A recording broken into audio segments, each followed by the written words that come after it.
তো hello friends, আমি Sandeep and আপনারা দেখছেন লার্নিং দুনিয়া 2.0 ইউটিউব চ্যানেল। তো ফ্রেন্ডস, আবারও কিন্তু আপনারা যারা অর্গানাইজার টিচার বা সংগঠক শিক্ষক নিয়োগ প্রক্রিয়ার সাথে যুক্ত চাকরি প্রার্থী রয়েছেন তাদেরকে উদ্দেশ্য করে আজকে রবিবারের এই 21 তারিখের আর্জেন্ট ভিডিওটা আরও একবার ক্রিয়েট করতে হচ্ছে রাত্রিকালীন সময় দাঁড়িয়ে। অলরেডি কিন্তু ফ্রেন্ডস আপনাদেরকে আজকে সন্ধ্যাকালীন সময় যে ভিডিওটা আপলোড করেছিলাম সেখানে পরিষ্কার বলে দিয়েছিলাম যে আজকে রবিবার হওয়া সত্ত্বেও বেশ কিছু নতুন তথ্য জানতে পেরেছি, যেটার উপরে বেস করে আগামী সপ্তাহের প্রথম থেকে অর্থাৎ 22 তারিখ থেকে সোমবার থেকে শুরু করে আমাদের এই রিক্রুটমেন্টের নতুন কিছু তথ্য আসার সম্ভাবনার উপরে বেশ কিছু পজিটিভ দিক কিন্তু জানা গেছে। সেখানে কিন্তু ফ্রেন্ডস আমাদের নোটিফিকেশন বলতে লিস্ট রিলেটেড তথ্য অনুযায়ী আমাদের প্রত্যেকটা চাকরি প্রার্থীদের জন্য ডিপিএসসি গুলো থেকে মোটামুটিভাবে কিন্তু লেটার পৌঁছে দেওয়ার একটা কথা কিন্তু পেয়েছিলাম বা একটা আপডেট কিন্তু পেয়েছিলাম, সেটা আপনাদেরকে জানিয়ে দিয়েছি অলরেডি। তো এই বিষয়টা বা এই ভিডিওটা দেখার পর থেকে অনেকেরই কিন্তু প্রশ্ন রয়েছে বেশ কিছু নতুন তথ্যের উপরে। কি তথ্য? 4টি সংগঠনের চাকরি প্রার্থীদের জন্য লেটার আসছে কিনা। তো এই বিষয়টা নিয়ে কিন্তু একটা প্রশ্নচিহ্ন তৈরি হয়েছে। তো দেখুন, বলে রাখি এখনো অফিসিয়াল ভাবে কিন্তু কোনো কনফার্মেশন আসেনি যে কটা চাকরি প্রার্থীর জন্য লিস্ট আসছে, কটা চাকরি প্রার্থীর নাম রয়েছে এই লিস্টে, কটি চাকরি প্রার্থীকে লেটার পাঠানো হবে, কি প্রসেসে লেটার পাঠানো হবে, এখনো পর্যন্ত কোনো বিষয় ক্লিয়ার নয়। সব কিন্তু ক্লিয়ার হবে আগামী সপ্তাহের প্রথম থেকে সোমবারের দিন থেকে।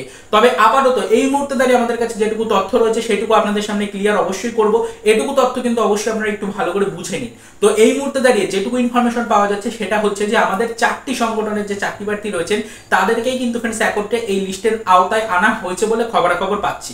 তবে বিষয়টা সম্পর্কে কোনো অফিসিয়াল এই মুহূর্তে দাঁড়িয়ে কিন্তু প্রুফ বা কোনো অফিসিয়াল প্রমাণ আমাদের কাছে নেই। সেই কারণে কিন্তু ফ্রেন্ডস আপনাদেরকে অ্যাকুরেট কনফার্মলি জানাতে পারছি না যে টোটাল 4টি সংগঠন মিলে কতজন ক্যান্ডিডেটের নাম রয়েছে, কতজন ক্যান্ডিডেটদেরকে লিস্ট পাঠানো হবে বলে খবর পাচ্ছি বা কতজন ক্যান্ডিডেটদের জন্য লেটার ছাড়া হবে খবর রয়েছে।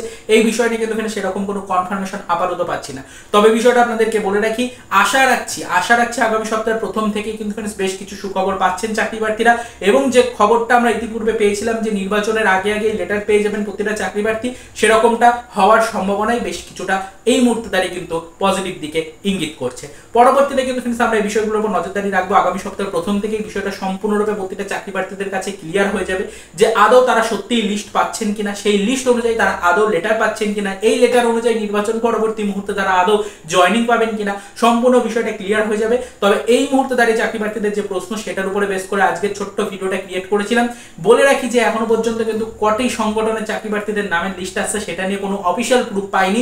তবে এই মুহূর্তে দাঁড়িয়ে বিশেষ সূত্রে যেটুকু মতামত রয়েছে যে অবশ্যই 4টি সংগঠনের চাকরি প্রার্থীকে একত্রিত করে একটি লিস্ট তৈরি করা হয়েছে, সেই লিস্ট অনুযায়ী চাকরি প্রার্থীদের জন্য লেটার সেন্ড করা হচ্ছে। এরকমই কিছু আনঅফিসিয়াল খবর পাচ্ছি। তবে বিষয়টা এখনো অফিসিয়াল পর্যায়ে যেতে গেলে অফিসিয়ালি ভাবে আগে নোটিফিকেশন বা প্রুফ নিয়ে তারপরে কিন্তু বলতে হবে যে হ্যাঁ অফিসিয়াল প্রুফ পেলাম।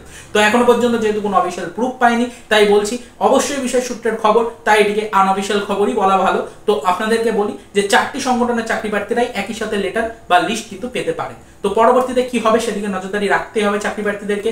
দীর্ঘ এতগুলো দিন ধরে না মরে বেঁচে থাকা এই রিক্রুটমেন্টে যদি সত্যি কোনো গতি আসে সেটা কিন্তু অবিশ্বাস্য একটা ব্যাপার হয়ে দাঁড়াবে। তো পরবর্তীতে সেদিকে নজরদারি আমরা রাখছি। যদি সত্যি কোনো পরবর্তীতে পদক্ষেপ নেওয়া হয় আমাদের পর্ষদের পক্ষ থেকে আগামী সপ্তাহের প্রথম দিকে, তাহলে আমরা আবারও সেই বিষয়টা আপনাদের সামনে তুলে ধরার চেষ্টা করব।